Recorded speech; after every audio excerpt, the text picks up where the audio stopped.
Hey, welcome to another episode of my little podcast over to you, my little corner of the world to yours. It is Monday, June 17th, 2024, and today it's known as National Take Your Cat to Work Day. That's a mouthful. It's also known as Anti-Drought Day as well. So those are two things that are on my mind today. If you can take your cat in there, by all means do it. It's really nice to have a little comfort animal to bring in to your workspace. I don't know what you would do about the kitty litter or let the cat go wherever. Who knows? But if you want to take your cat in there today, this is the day to do it. If you're working from home, that's a great deal. I have a cat next door that likes to come over and visit, so I got those bases covered. Anyway, I have a great show today. I have a great artist. His name is Tim Easton. He's done a lot of work over the years. He's out with a great new release called Find Your Way. He recorded that up in British Columbia in the little village of Victoria, beautiful little town there. Once visited many moons ago. So really, we had a great talk. We actually have a connection going back to the Cleveland, Akron market, as many know here, or some don't know. I grew up in the greater Cleveland area. Tim actually grew up or spent much of his time growing up in the Akron, Ohio area, which is not terribly far from Cleveland. It's pretty much the same market. We kind of get into that a little bit, talk about a little bit of the good old days, had a little bit of a connection there. Everything always comes back to Bruce Springsteen somehow. Everything always circles into that world. But yeah, Tim, finally, I was able to get a hold of him. We had a few hiccups trying to connect. He actually toured throughout all of or much of Japan, a good deal of that country. He spent a lot of time there. They seem to love him over there. Great new release, new LP gives everybody the full travel type experience. And he gets into that. He worked extensively with Lucinda Williams and most of Wilco. I don't really get too much into Wilco. Great guy named Mike Campbell, who some people might know. We talk a little bit about that. He also did some busking in Paris and Prague back in the day. Great guy. We had a really good talk. He has been on an extensive tour as I speak through spring 2024 and into summer 2024. Uh, really, really just can get out there, travels, and loves doing it and loves recording. So I really hope you enjoy my talk with Tim Easton on National Take Your Cat to Work Day. I am so sorry I'm late. Oh, that's all right. Yeah, I was kind of joking with our PR person, Wendy. That's like, yeah, not the first time. I've been doing this for a while now. So Yeah, sorry kind of about that. used to that in a sense. And you were on the road. That's the whole thing. Uh, I'm looking at the schedule and it's just incredible. That's a lot of traveling. I it kind of is. lost my travel mojo over the since the pandemic. So I'm looking at this and I'm really impressed, I have to say. Cheers. Yeah, and then I had like a bank card snafu just now where I was dealing with bank stuff, and then I didn't realize it was this late in the day already. So I'm here now, and appreciate thank you so much for your patience. Yeah, absolutely. Yeah, like I said, you're all over the place. You did a Japanese tour, so and that's very very interesting to see that. How are the Yeah. audiences in Japan?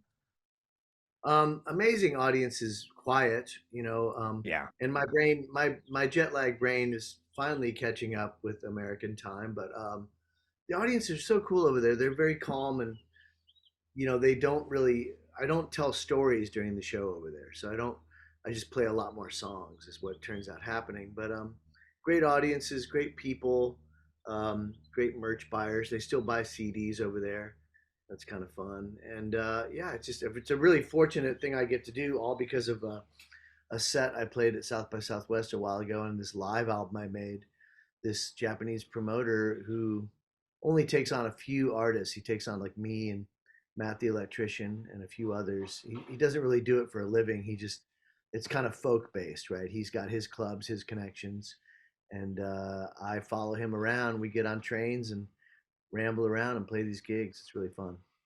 Yeah, that really isn't looks very extensive. So you just fell into just working in Japan? Was that something that you'd been doing for many years? Well, I did live there as a kid, but no, this is Mm. just the promoter. He likes my stuff, and people try to get me to connect with him all the time, but it's like he just has his things that he likes, and he runs a business in Kamakura called Cafe Goatee, and Nice. that's what he does. That's his job. And then every now and then he takes a folk singer around Japan.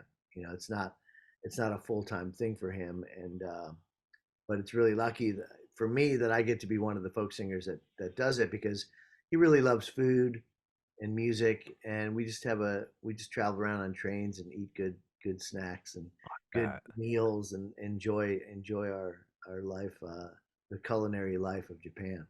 yeah, it's very interesting. I love that food, I'm sure. Top So how notch. Yeah. how did you do that growing up going to Japan? Was that something Well, with your as a kid, I family? didn't care for it. As a Yeah. kid, you don't really like raw fish. Yeah, for sure. Yeah. It's not for kiddos. Although my daughter, she likes it. She's 13. So I didn't like it when I was in the second, third, and fourth grade living there. I preferred McDonald's to raw fish. That's just all there is to it. Yeah, like Mickey D's, that was always like comfort food to us growing up here in the Yeah, I States. mean, it was for me, it was a foreign thing. I didn't even know what it was, and over there they called it makudano dos. Oh, But whatever. As a kid, you're just picky and fussy as a kid. You don't know what's good. that's so true. I remember growing up and saying, I don't want foreign food. I like, that was like Yeah, just how we grew up. yeah. And they're like, mac and cheese is, yeah, mac and cheese and chicken fingers or whatever, just basic, cereal.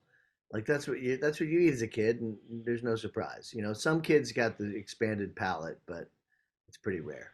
Yeah, and it's much different these days, and it's great your daughter's really into that. Yeah. And I think we just, their horizons are definitely more broadened these days than it was for us back then. Yeah, I didn't even know, what, Mexican food or Thai food was as a kid. It's like, or pho, or Vietnamese pho, Yeah, and it's all these great. yeah, it's like stuff Uh, when you're a kiddo, you just don't care about that stuff, and then later on in life, it becomes everything. yeah. Did you travel in other places like Vietnam and I've played never been in? to Vietnam, and it is on a bucket list thing for me. There in Cambodia, I really want to go there, and I Yeah. really want to go to Thailand, and then Chile and Madagascar are like my top like bucket, just kind of places that I'm interested in for whatever's in Chile more for the writers, the poets, and I like, the historical topsy turviness of that nation and what happened Oh, between the different political factions there, and it's and artistically and poetically, it's just got a rich culture that I want to get close to. yeah, and music brings it all together. It's just amazing you can Huh? go anywhere as far away as Japan and they're listening to it as if we're talking the same language. Yeah. Yeah, Yeah, that's really nice. American folk singers are probably bigger in Japan than they are in Chile. Chile is still resistant to anything American getting jammed down its throat, unless it's Nirvana or something. They're not really interested there. They've got their own insular communities of folk and art, and I mean, we we screwed them over, by Oh, support. We supported the wrong guy. yeah, yeah, really really supportive and wasn't it basically Henry Kissinger basically was who went down there and basically was Yeah, yeah, a chumming up couple. with Yeah, he's responsible for some dark stuff in the Middle East and in Chile. Yeah, I mean, you could say it's Kissinger, but he was just the messenger of the State Department, correct? I mean, Oh, sure, sure. the Yeah. under the law, the direction was coming from someone else.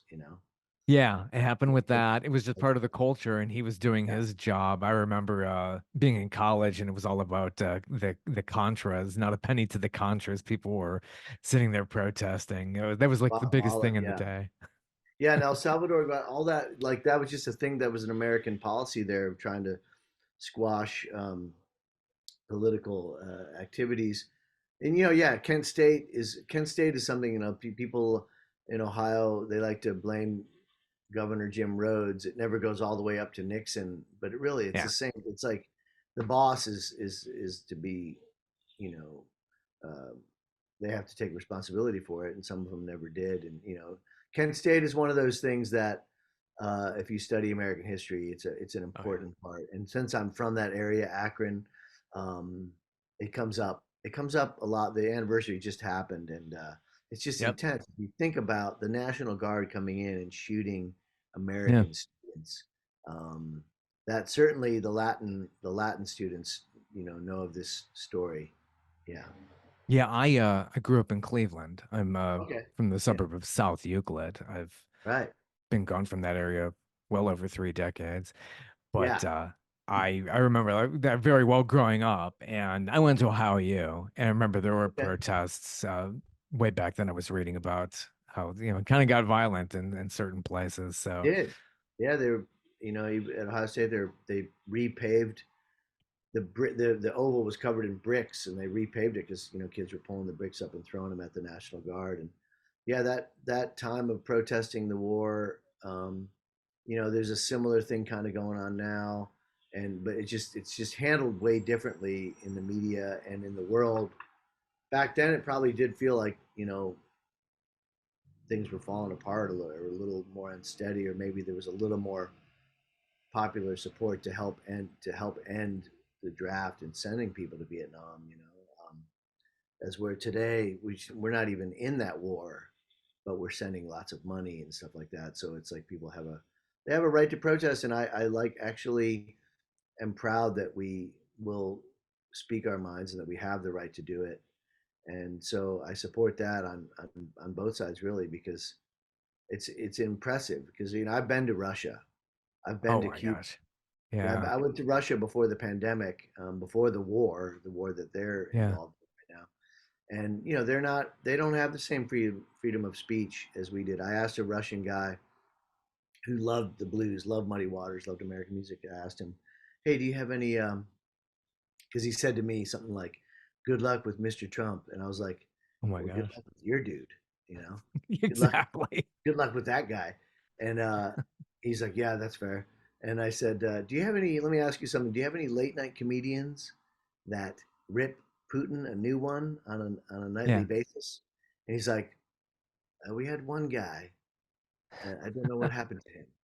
Exactly. They But yeah, we disappear. have four. We have four or five or more. We're allowed to say what we want. And people, don't have to agree with Stephen Sure. Colbert or his Right. writers or Jimmy Kimmel, but and they have on the opposite side, they have whatever Greg got. They have comedians that attack Biden as well. And the thing about we're free to do these things, and we take it for granted, man. I'm telling you, if you Yeah. could just see what it's really like in a place where they are not free to speak their minds, like you and I are free right now to speak our minds. Yeah. Over It's a there. it's Yeah. a different, it's a different vibe. It's terrible. And people just have a funny habit of dying around Putin. It's just, it never stops. It Yeah, just, and we're allowed to talk about it, and not be in fear about it. We're allowed to say something about the president, or or Kissinger, and we're allowed to say things without fear of reprisal just because of yeah. our words. Now, Hmm. that can get carried away on both sides, I will say. Like, people get afraid of words, and they get freaked out. And it's like, really, it's like, you just disagree with someone, just state that you disagree. You don't have to like melt down just because someone used some language that um, offended you or whatever. And which it happens all the time. It happens on both sides. And Yeah. it's I'm super outspoken about how grateful we should be for having it, because some people don't. A lot of people don't. And Yeah. I didn't cover all of Africa, Uh, and in certain parts of Mexico as well. Like right in Mexico, people are afraid to say certain things because they don't want to offend either the police or the cartel, and it's like they're stuck in this place that American citizens, sometimes I feel like we don't know how great we have it. And I wish we could see third world countries, just so we could like get back together and say, okay, we got a good thing going here, let's not mess it up, let's like work yeah. together. Well, let's hope we don't. And yeah, this pivotal year as far as the choices we're making as far as politics goes. So it's going to be interesting to see how all this turns out I think they're as all we pivotal speak. years now. You know, Yeah.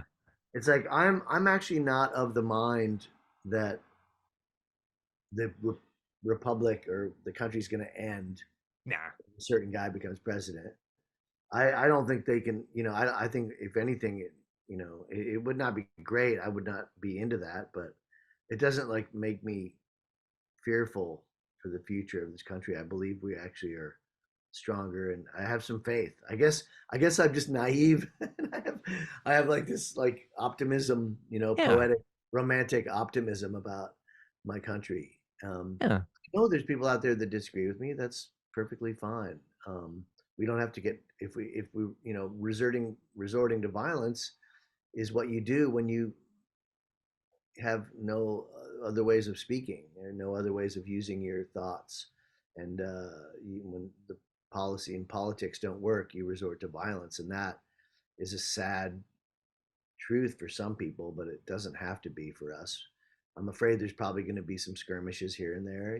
That's just kind of like the nature of it. But I hope that we realize how good we have it and try to maintain it. We obviously do. Yeah, it's very very good, and we hope to keep it going that way. So you Yeah. have a great new album. You're out and touring in support of Find Your Oh Way. yeah, music. Yeah, you're actual you were actually a recording artist. What number album is this one for you? Um, some people say it's 12, some people say it's 13. I'm It's gonna go with good. 13. Yeah, I made a couple band albums and stuff like that, but I'm definitely over 10. I'm in the double digits, and which means if you're listening to your whatever music robot you live with, Alexa or Siri or whatever, if you tell her or tell your phone to play Tim Easton, they'll go all night long. There's like over 100 songs on Spotify and etc. wow. That's really good. Yeah. You're not saying, I mean, on Spotify, it's like what do you get like a hay penny for like every play or something Yeah, like no, that? Apple Music pays better. YouTube pays the worst. I don't even care anymore. I wish Yeah. I did. Again, that's another one of those things where I'm like, wow, really? That it's music's free? If all of a sudden the government decided that, cakes and pies were free, I bet you a lot less people would be opening up bakeries. And Yeah. putting, it's just the way it is, and I can accept it because I kind of like have to because otherwise I'd go crazy. Like, well, why would I? It makes you kind of go inward and work more independent. And I am a folk artist. I'm past the prime of my youth where I'd be trying to be a rock star. Really, it's like really I'm just into folk music. The scene of folk music is very connected all around the world. I've been able to go to Russia. I've been able to go to Cuba. I've been able to do really special trips, Japan, and now I can't stop writing songs. So no matter what I do, even though in my mind sometimes as I'm driving down the highways of America, I'm thinking, this is my retirement tour. I've got to be home Getting out. and hang out with my daughter, more. And really what's going on there is like it's the little problems of the road. Like today my credit cards or my bank cards missing and I've got Oh, to, jeez. or whatever, the road, the highway, the little minutia of the road, like the difficulties. The gigs are going great, the venues are amazing, the audiences are amazing, the merch buying is great, but I'm on my own out here, and in a way, okay, I'm a lone wolf, but I couldn't do it without the help of many people, like my friend's house who I'm staying at here in Ann Arbor, my old high school buddy, and the audiences that love the music. So I can't stop, no matter what I say in my mind.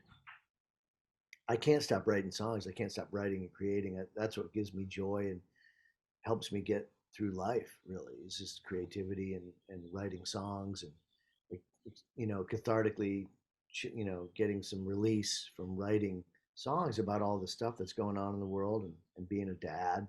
You know, and so I'm at 13 albums now and just getting warmed up. That's great. It's a great catalog to have that many. I mean, many solo artists probably can't get to that number, so that's really good. You That's put, true. yeah, Yeah, that's and really famous nice. people that are really successful because you're allowed to put out an album every 4 years or something, and that's not the way I do it. I'm a big fan of the Beatles' productivity and Bob Dylan and people that just keep making albums and don't look back. I mean, I look back a little bit. Let's face it, but because Yeah. I'm a rootsy, folksy guy, folk musician. I'm always kind of talking about the heroes of my heroes, and guys like Woody Guthrie um, and their work ethic is has been a big part of my life. Yeah, it's Have so inspiring to influenced my see life. even these more legacy artists who are still creating. They even got Billy Joel to write a new song. So that's really Yeah, I saw amazing. that. I saw yeah, he's in like the Stones are on tour. Yeah. Dylan's going on tour with Willie Nelson, who's 90. It's Yeah. these are giants in my world of I'm not going to their shows expecting to be blown away with some performance. I'm going to their show because I'm in awe that they are still doing it. And I know they get to travel a lot more comfortably Oh, than I sure. do and all that, but still it's still travel. Yeah, it is. I mean, let's come on, everybody out there's people out there listening to this, they're like, whoa, yeah, that's a lot of traveling. If you look at my schedule, you'd get wiped out. You would just be Yeah, like, I do. "Oh, how are you doing this?" And I, I'm, I'm not traveling rough per se, but I'm doing a lot of the work, so it can get taxing for sure. I've got a Holiday Inn Express room tonight in Goshen. Really excited to check in and do nothing. Yeah, they got a cool venue there. I think where you could buy records. It's Ignition Garage. Ignition. Yeah, Ignition Garage. I've heard about that. Yeah, it's Yeah. really cool. Yeah, that's neat. That's neat. So you've been doing it's like a lot of the Midwest. Yeah, Obviously I'm in the you're from Midwest there. right now, and then I'm gonna head down to Texas, Oh, um, cool. Oklahoma and Texas, and then I'm going to head back up to Ohio for a little bit, and then up to Alaska. I'm going to play Woody Fest actually in back. I'm going to return to Oklahoma in July, play Woody Fest, and yeah, just an amazing amount of gigs coming up, and then Alaska, and then a little bit back to Americana Fest in Nashville, and then over to Europe for a little bit. Oh, amazing. Well, great new album. I really like a lot of these tracks. You Thank you so recorded up much. in British Columbia, you were recording? Yeah, I got to make this album in Canada thanks to my Canadian mother and also this great artist in Canada called Leroy Stagger. He's a songwriter, excellent friend, and he petitioned the Canadian government or wrote a grant proposal, and they accepted it. And so I got to go to Canada, make an album with an all Canadian band, and we sat in a room together at Leroy's studio, Neighborhood Studios in Victoria, in British Columbia, Gorgeous. and just made this folk album, Yeah. which would I say that it's mostly acoustic, primarily acoustic, a little bit of pedal steel on there. And the songs go back and forth between personal narratives about my life and then observational, like short film stories, like a or feature length film crammed in a 3 minute song, like beginning, middle, drama, climax, and a story to be told, and in songs like Little Brother or Dishwasher's Blues or Arkansas, Twisted Heart. These are like little movies that I kind of put Yeah. in a couple of verses and a chorus, and then there's some personal songs in there too. And I only thought about it recently how I when it was asked about that, why do you think you do both? And it's because I love songwriters like the Beatles. You had Lennon and McCartney, the two prime guys. One was singing personal songs like "I Am the Walrus" or Yeah. In my life," and then the other guys making up characters like Eleanor Rigby and Rocky Raccoon and such. And those two things, I think that's what the permission, I guess, to kind of write like that. That and Randy Newman and John Prine and Lucinda Williams, great influences on my songwriting. Yeah. Were they always there when you were growing up? Did you grow up in Akron? Were you kind of following them? Did you follow some of the Cleveland area bands? Weren't the Pretenders Well, pretty yeah, big? Death of Samantha. Yeah. You know, I mean, for Alex Bevan was still playing. Well, he still plays now. He just played the Yeah. Akron in Akron. Um, I punk rock and stuff fused in later. Like, yeah, the Beatles and the Stones were always there early. The Kinks, Beatles, Stones, British Invasion stuff, and then that. My sister had a few Grateful Dead albums, And so those bands, like if you think about it, they really pointed you back towards country and folk music. Like the Beatles would have pointed me back to, and my brothers like helped me figure this out, but like the Everly Brothers, and Yeah. then the Everly Brothers lead you to the Louvin Brothers, right? And the Louvin Brothers might lead you to the Delmore Brothers, and therefore Doc Watson then comes up, and then in the other side of the Beatles would lead you to the harmonious side was just it's just striking. The other side, the rock and roll side, would lead you to Chuck Berry and Little Richard. Pretty clear, distinct influences on those guys, but weren't being played on the radio, on big popular radio. And the Beatles came along and changed all that, and kind of pointed a direction of like, oh, look how great your American music is. And the Stones, of course, did the same thing with Muddy Waters, etc. And you know that I started learning to go back in time and study the people that, and I say that to young songwriters too. It's like, oh, if you love, um, Alana Del Rey, or you know, I don't know, Taylor Swift or something. Yeah, all these ones that are Billie Yeah, Eilish and Billie Eilish, great example. She's a great example of who studied real jazz, like. yeah, very eclectic. Yeah, Yeah, totally. absolutely. And you find out who they love. Right. Um, Um, what's the other one? What's the other young woman who's amazing? She's got a Latin name, the driver's license one. Spacing out on her name. Yeah, well, these days we have oh, who's the So Latin one? many. Yeah, I know there's She's I know huge. I you're mean, thinking of, she's yeah. amazing. They're amazing talents, and they did study their history, and and yeah, these are people my daughter's listening to, and it's just like you basically go back and listen to who they were listening to, and I did the same thing, and that's what got me on that track. And the Dead is definitely one too. Like they were pointing Yeah. towards folk and country music. You know, Yeah, yeah. people don't want to think about that. There's how it's two camps. People just don't like them, and people do. But no matter what, you can't deny that they pointed American suburban youth or American youth or world youth back towards Lightning Hopkins, or George Jones, or Yeah. Merle Haggard, Mama Tried. Like they covered Mama Tried. So the first time I heard Mama Tried was probably by the Dead. Now, my parents didn't have the country music station on. I lived in Ohio, Akron, Ohio. They could have, but they didn't.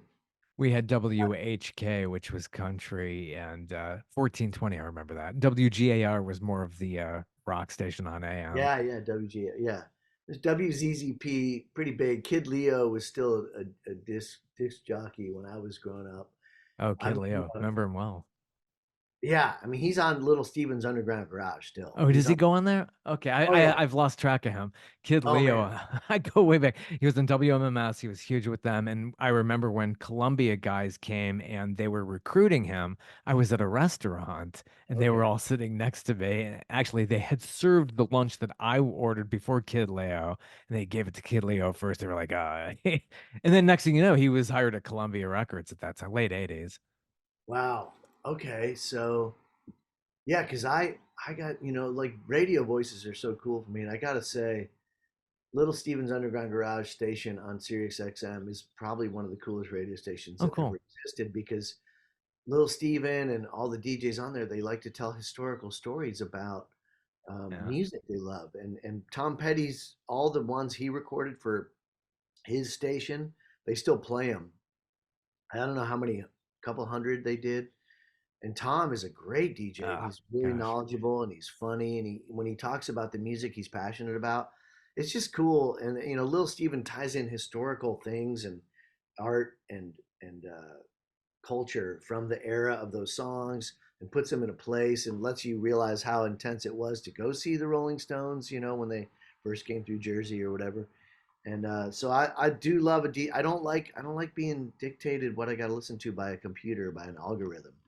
I don't stream music very much. I appreciate it because I can play my daughter Aretha Franklin at the drop of a hat, right? But I don't just go on and just randomly get a playlist. There's enough music on. I like local radio. It's weird. I still seek out local radio wherever I go. For Yeah. some reason, that puts me in touch with a community in Right. America more than anything. And I mean, these days, if you like a local radio station like the Summit, I just played in Akron, WAPS, or WCBE in Columbus, Ohio, the first station that ever played my music. If you like a radio station, you can listen to it wherever you are. You're in Tibet, Indonesia, Right. you can just the .com. It's all everything's available to you. In Nashville, we have 4 or 5 amazing independent radio stations. Great community there. It's, Yeah. it's just like it's so good. Like the radio is so good, and I'm glad it's kind of I don't know if it's making a comeback or at all, but I love radio. I dig radio, and I like to let it show me what's going on in a community when I get there. Yeah. Yeah. Well, a lot of it shows in your new music. I love this one song, Everything You're Afraid of, and I saw the music video Oh and yeah. just very eclectic, has like a true faux quality to it, this black and Whoa, white. I that's nice really, of you. really enjoy that. Yeah. Oh, that's nice. I was just talking about the French directors the other day. I am a film guy. I love film, but I wouldn't have said. I just my daughter filmed that. It is the proudest thing I've ever done Oh, in my cool. life. The proudest thing I have on the internet. But I was just thinking about Buster Keaton and Charlie Chaplin and just old goofy Yeah, I silent love that films and stuff. just everything. I'm afraid of like golfing. Like I'm not good at it, and I'm kind of afraid of it. The whole culture of it. I'm just like Yeah, I don't jibe with it. Well, it's I admire it. It's not like I don't like it. I actually love going for walks. So the idea of just knocking a ball around while you do it. Okay, sure. I'd be Yes, bored. some of the cultural aspects of it are a little bit silly to me, or a little bit what's the word exclusive or something like they've kind of country clubs that like denied certain people's membership or Yeah. whatever because they like their religion or their color of their skin. Oh, yeah, Like, it happened fuck even in with it. Cleveland. Yeah, Yeah. Oh no, I no, that's remember it. part of my youth too. I remember. Yeah. Not going to name names, but yeah, I grew up near a no. Yeah. that's the history of our country and Yeah. exclusive being excluding certain people and now then Tiger Woods came along and changed golf Yeah. forever and tennis has been changed. These sports that belong to the bourgeois or It's whatever true. are, been changed by Americans. So I'm not any good at golf, but I kind of like it in some weird way because it's just fun to walk outside. So I wanted to make a video where I spoofed on old Three Stooges type golfing and I did with this song, which the song is a very serious song that I'm singing to a friend of mine that's dying unnecessarily. He's drinking himself to death or something. Mm. And I got a few of those friends, and we all kind of do. We all know someone in our life or our family who's just like a pain in the ass, Oh, you yeah. know. And you don't know how to deal with it, but either shut them out, put the boundary down, or open up the boundary and say I love you, and you try to do it with love. It's like please, like get help. And we have our choices to do that, and we all have to make those choices all the time. And in the case of this song, I just thought I'd write my friend a personal note, like what I would say to him. And it's a little heavy-handed, but that's just what came out. Nice. And do you have the Gibson J45 named Yeah, Paco? Is that on the road? that's my guitar. Yeah, I travel with that guitar. I've had it for a couple of decades, and I played it on the streets of Europe for 7 years. Yeah, become attached to something that's like your comfort tool, and that can it travels with you everywhere. It better not Yeah, go anywhere else on the plane. no, I don't sleep well if it's in the car at night. I Yeah, have to, of course, I bring it inside, and then sometimes I have to bring it into the bedroom I'm in. I don't know why. It's just like yeah, it's probably some ADD or OCD going on there. But yeah, it is a comfort thing for me. Yeah, for sure. yeah. A lot of artists have that too. And you've gotten to know Lucinda Williams quite well. Yeah, I got to travel with Lucinda, and she sings on one of my albums, an album called Ammunition. She sings on a song called Back to the Pain. And I sang it to her at a party one night, and she just joined me on the harmony. And I wish we would have recorded that version right there, that very first time. But yeah, she's a mentor to me. She was a mentor. Like she's one of the greatest songwriters of all time, one of the greatest artists of all time.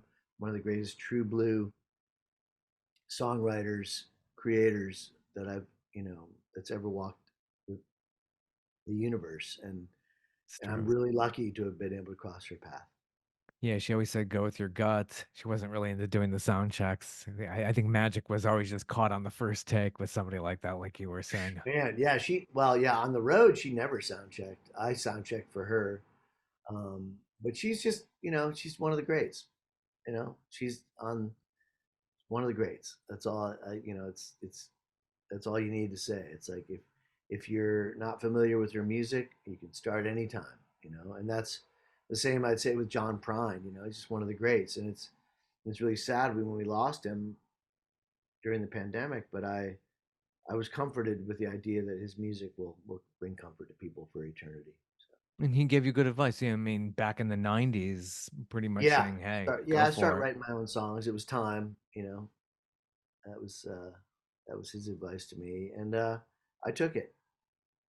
Yeah, yeah. He worked hard at it too and was able to reinvent himself and finding the discipline and becoming a first class songwriter and performer for sure. Yeah, he's Absolutely, and I'd say in a class all his own, really.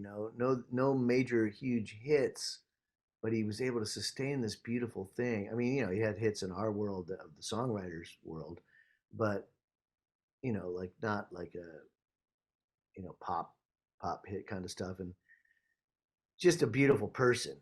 Also not just his great songwriting that had influence on all songwriters, but just a great human being that has an influence on positive human beings and keeps us going. And Towns Van Zandt gave me some advice too, and mm, he would be another guy that us songwriters look to uh, as a great songwriter. Most songwriters might think that about him, or some have different opinions, but um, it's his personal life a little more turmoil and chaos there, and maybe not something to not be admired so much. And you find this a lot in creative greats, right? You just find some turmoil in their lives. But as a writer, he's up there on the Parnassus, up on Mount Olympus, or Mount Olympus, or whatever. But the advice he gave me, Towns Van Zandt said to me, to take the money and run. Um, yeah, John Prine told me to start writing my own songs. I took his advice. Towns told me to take the money and run. Uh, and a little after, I had started writing my own songs, and I did not take his advice because I don't have that. Yeah. Otherwise, yeah, I wouldn't be here talking to you right now.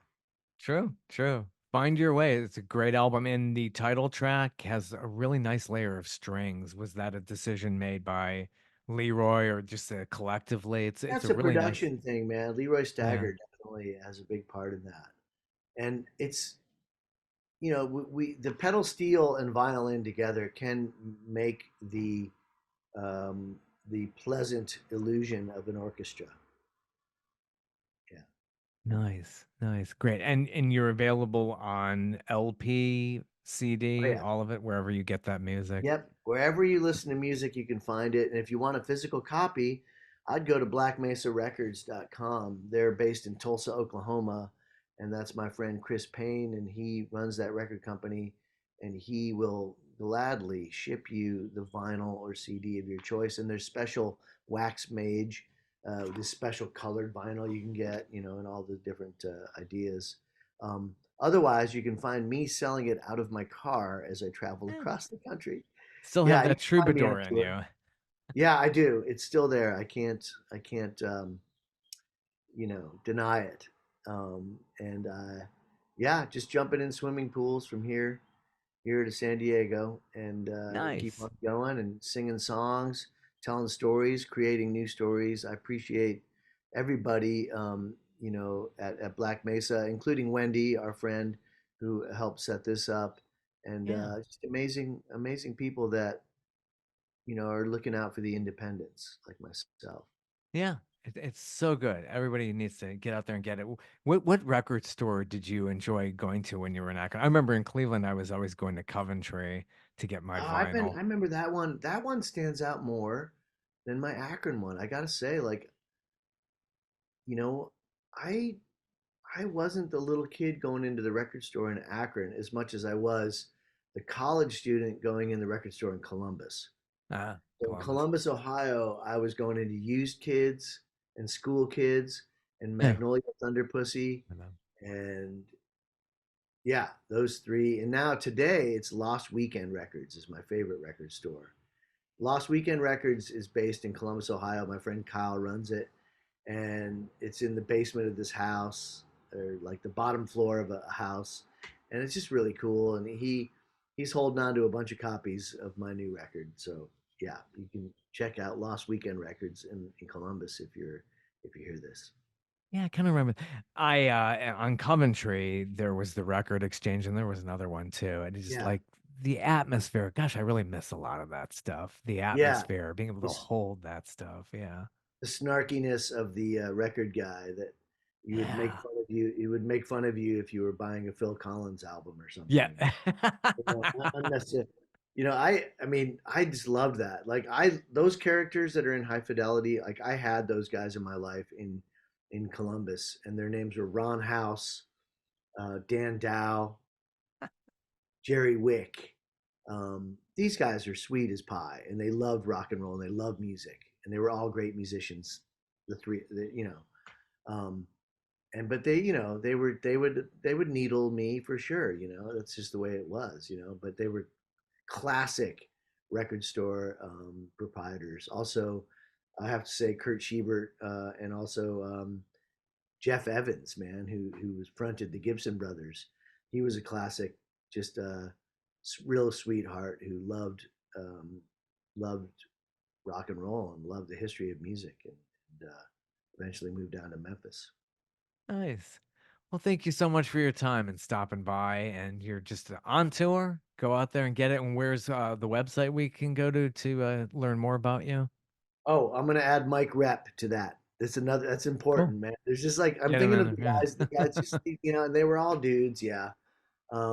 They were just like they just loved music, and it was a contagious thing the way they wanted you to hear some new stuff.